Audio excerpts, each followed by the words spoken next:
Cats in general are notoriously difficult to convince that changing food is good for them, and there is a reason for that. They become addicted to the texture and shape of food. Pet food companies are well aware of that fact, which is why most dog kibble is just little round balls, while cat kibble comes in all different shapes. They know that once a cat is used to a particular shape, the owner is pretty much forced to keep buying the same food. So why bother switching?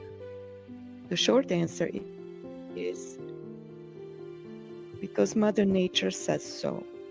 In other words, the physiology of a carnivore demands raw carcass in order to thrive. Since you're watching this video, I assume you already know that, so let's just move on. Disclaimer first, do not starve your cat. This works with dogs. Let them get hungry and they will eat anything.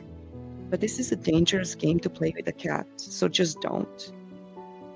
There is the old and true method of gradually adding the new food into the old until it's fully changed. But let's say that you're past that stage, not to mention that raw and processed food doesn't sit well together in the stomach, so the mixing period shouldn't go on forever anyways.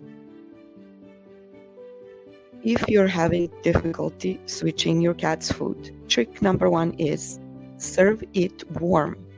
Why?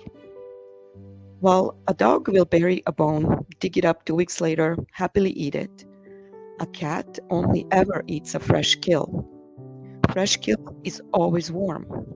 Therefore, when you pull raw food out of the fridge and your cat will not touch it, remember that cats equate cold with old. It may be enough to just put it in a Ziploc bag and submerge it in hot water for a couple of minutes so it's warm to the touch. Or you can even sear it a bit on a stovetop just so the surface is warm and releases the smell. Would you have to do it forever? Probably not, but just long enough until your cat becomes attached to the new texture. Tip number 2. Take advantage of the cat's chase instinct. There is a sequence to the hunt that is hardwired into a cat. Chase and pounce precedes the bite.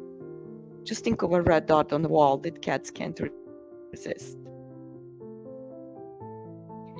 This is the main reason that many newborn prey animals survive the encounter with wild cats. They don't run and therefore don't trigger the proper sequence. So a wild cat would literally stop in front of a baby calf and be stumped. African farmers have observed this for ages. So then a cat either walks away or, if a maternal instinct kicks in, it adopts the calf. You have probably seen those videos, so now you know what happened. Back to our house cats. Food that doesn't move is like a newborn calf. So try tying a string around it and pull it like a toy, triggering the hunt sequence. Most of the time, if you get the cat to bite into it, the rest of its instincts will wake up, recognizing the true nourishment. Let's briefly touch upon what raw food should consist of. Please do not feed vegetation to your carnivores, especially cats. The idea that they eat the stomach contents of their prey is false. Also, do not feed just raw meat. You must feed bones and organs in a rough proportion to the carcass. Cats especially rely on blood-rich organs to satisfy their thirst. That's why they're naturally not big water drinkers. Always remember, nothing is just because. Nature and physiology have their reasons.